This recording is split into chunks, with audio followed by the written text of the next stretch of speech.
transportasi di Jakarta akan semakin dimudahkan dengan Jaklingko. Jaklingko adalah sistem integrasi transportasi yang ada di Jakarta. Jak berarti Jakarta, dan Lingko berarti jejaring atau integrasi yang diambil dari sistem persawahan tanah adat di Manggarai, Nusa Tenggara Timur. Terintegrasi dari bus kecil, bus sedang, sampai dengan bus besar. Perjalanan kamu akan lebih mudah dan hemat dengan menggunakan kartu Jaklingko. Satu kartu untuk semua perjalanan. Jakarta akan membuat sejarah baru dengan Jaklingko yang terintegrasi dengan MRT Jakarta. Sekarang mau kemanapun dan aktivitas apapun, yuk manfaatkan Jaklingko. Ya, karena hanya dengan Jaklingko, bertransportasi lebih hemat, terintegrasi dengan hebat. Selamat berkendara dengan Jaklingko.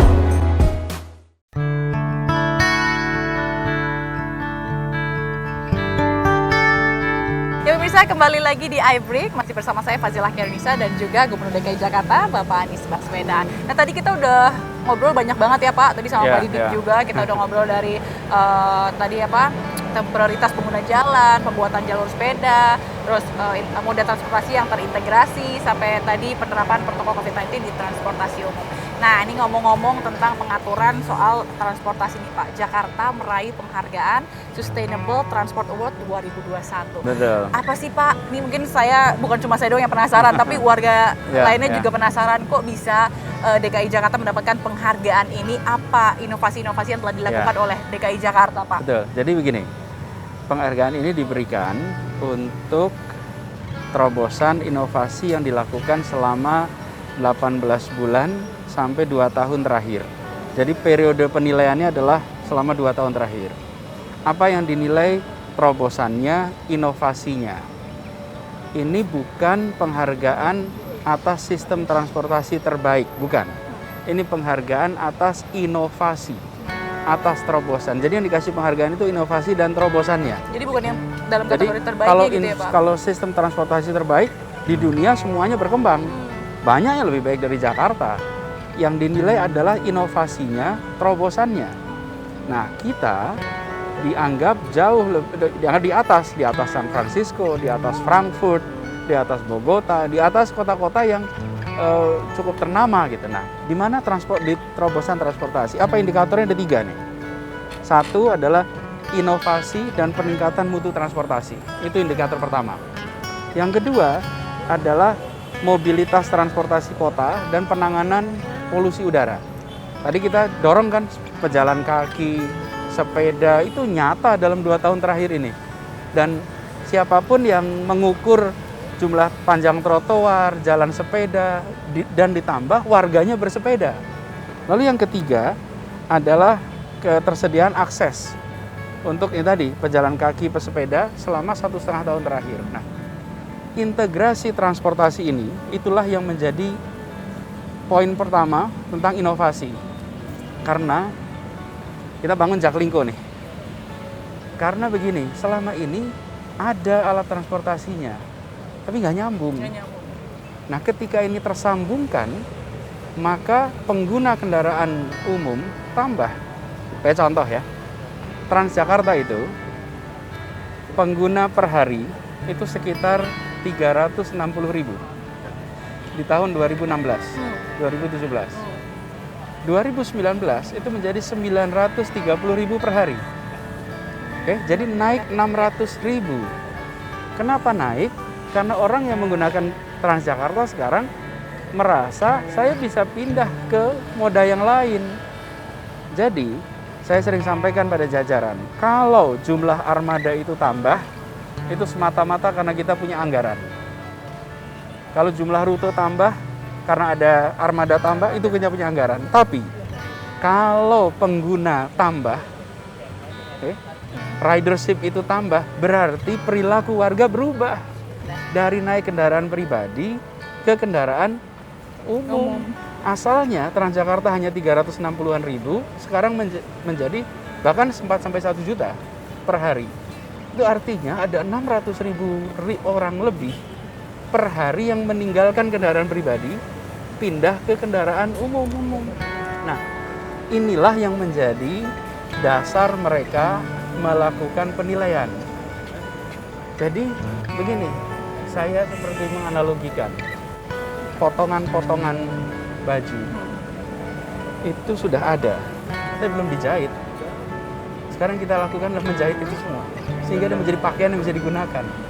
Potongannya ada, Cuma tapi nggak dijahit. dijahit. Nah, kalau ditanya stasiunnya ada, kemudian kereta apinya juga ada. Bahkan Zila, kalau saya beri contoh, di Blok M itu, di dekat kantor Kejaksaan dan ASEAN, itu ada perempatan.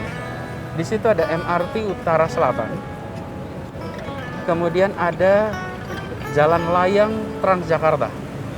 Dibangun dalam periode yang hampir sama. Tidak ada sambungannya.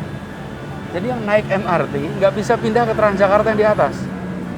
Yang di atas nggak bisa pindah ke bawah. Bisa pindah benar-benar, Pak. Nah, bayangkan kalau ada pengguna dari Ciledug mau ke arah Bundaran HI, dia tidak bisa turun di persimpangan itu karena memang tidak ada sambungannya dan tingginya luar biasa. Itu lebih dari 120 anak tangga. Iya, Pak, itu yang sampai ke atas. Ini contoh bagaimana kami ini di pemerintah selama ini bertahun-tahun mengerjakan sendiri-sendiri. Padahal dua-duanya milik DKI loh. Satunya MRT, yang satunya Transjakarta. Kok nggak menyatukan? Nah, begitu saya mulai bertugas di Jakarta, perintah pada semua rencana pembangunan satu kata kunci: integrasi. Kalau membangun apapun harus nyambung dengan rute dan moda yang lain. Tidak boleh ada pembangunan transportasi umum yang berjalan sendiri. Jadi semuanya diorientasikan pada kemudahan warga. Dengan cara seperti itu, warga mau naik kendaraan umum. Sekarang baik yang saya sampaikan tadi, kalau orang dari Ciledug mau ke Bundaran HI, dia tidak akan pilih naik Transjakarta, karena Transjakarta susah pindah. Iya. Ya sudah, dari Ciledug ke sini naik taksi, atau naik kendaraan pribadi, atau naik ojek. Dia tidak milih pakai kendaraan umum massal. Kenapa lah? Kita nggak memikirkan connectivity, transfernya. Nah, inilah yang kemudian oleh ITDP, alhamdulillah dinilai positif, dan kita diberikan penghargaan sebagai yang terbaik di award tahun ini. Insya Allah kita akan pertahankan dengan lebih banyak terobosan lagi. Mudah-mudahan tahun depan pun kita bisa baik. Amin. Insya Allah. Nah, ini tadi terkait dengan Jaklingko, Pak. Tadi kan juga disampaikan ya sama Pak Didik sama Pak Anies juga soal Jaklingko ke depannya. Jaklingko, nah, itu saya mau jelasin sedikit nih. Jaklingko. Apalagi Pak, silakan. Jadi ada, nah, saya punya kartunya nih kartu Jaklingko nih. Ya Pak, terus nih. Ini dompet. Ini kartu Jaklingko ini. Dengan kartu ini, maka kita akan bisa, nih boleh dilihat ya. Dengan kartu Jaklingko ini, maka naik angkot mikro TJ, mikro trans mikro, di tap, lalu bisa digunakan selama 3 jam pindah-pindah tanpa ada bayaran tambahan. Jadi berlakunya selama 3 jam sekali tap ya, Jadi Pak? kalau naik jam 7, terus satu rute, pindah ke rute lain, pindahnya 5-6 kali, selama di bawah 3 jam, tidak ada charge tambahan. Lalu, angkot-angkot ini, mereka tidak lagi dihitung rewardnya berdasarkan jumlah penumpang, tapi dihitung berdasarkan jumlah kilometer per hari. Jadi misalnya kalau ada satu rute, itu sebutlah sekitar 100 km per hari, maka disebutkan minimal 90, maksimal 110. Jadi dalam satu hari, dia harus berputar minimal 90, maksimal 110 hari. 110 km. 110 km. Apa yang terjadi? Supir angkot tidak perlu ngetank, nggak bikin macet. Dan supir angkot nggak perlu kebut-kebutan untuk cari penumpang. Jadi penumpang tenang, supirnya tenang, perjalanannya nyaman dan aman. Nah, inilah yang kita bangun.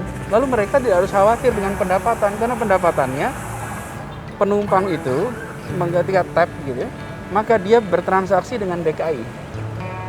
Lalu pemilik angkot bertransaksi dengan DKI. Jadi antara penumpang dengan pengelola angkot itu, mereka tidak ada kegiatan transaksi langsung. Mereka bayar ke kami dengan cara ini, muter berkali-kali, nanti kami bayar berdasarkan kilometernya.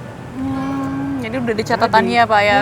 Nah, dan sekarang dengan ada teknologi, kita dengan mudah mengetahui sudah berapa kilometer dikerjakan. Kerjakan. Alat ini begitu ditaruh dia ngitung nih ada aplikasinya untuk tahu berapa kilometer dalam satu hari. Jadi ini contoh bahwa pengintegrasian itu dalam artian yang sesungguhnya dan membangun ekosistem yang sehat sehingga orang naik kendaraan umum itu aman, tenang. Sekarang kalau naik angkot aman, apalagi sekarang angkot-angkotnya menggunakan AC. Yang baru-baru pada pakai AC. Iya angkot-angkotnya Pak. Ya, cobalah.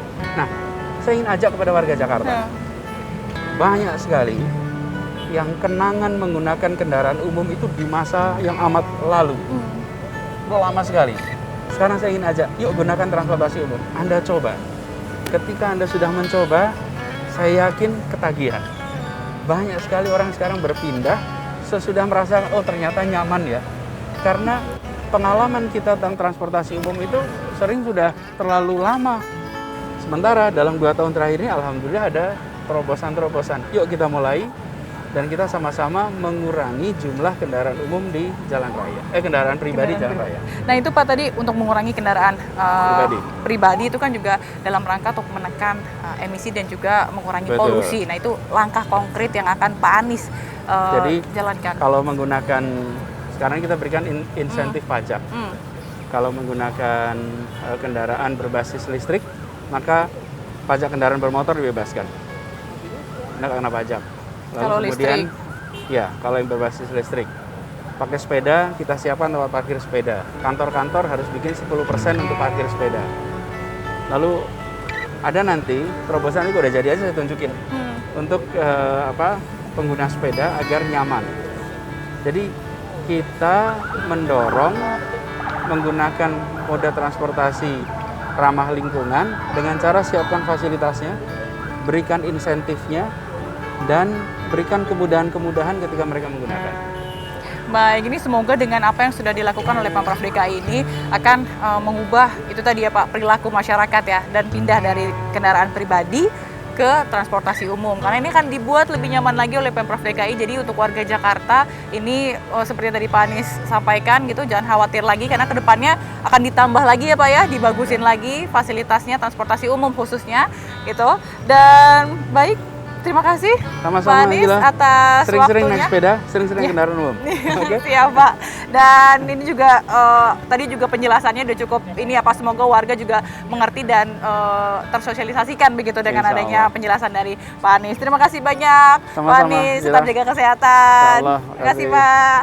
Dan pemirsa ya itu tadi, dan kami berharap bahwa seluruh masyarakat ini di masa pandemi ini tetap selalu menjaga kesehatan. Dan sampai jumpa di break berikutnya. Saya pamit undur diri, Fazilah Karimisa. Sampai jumpa.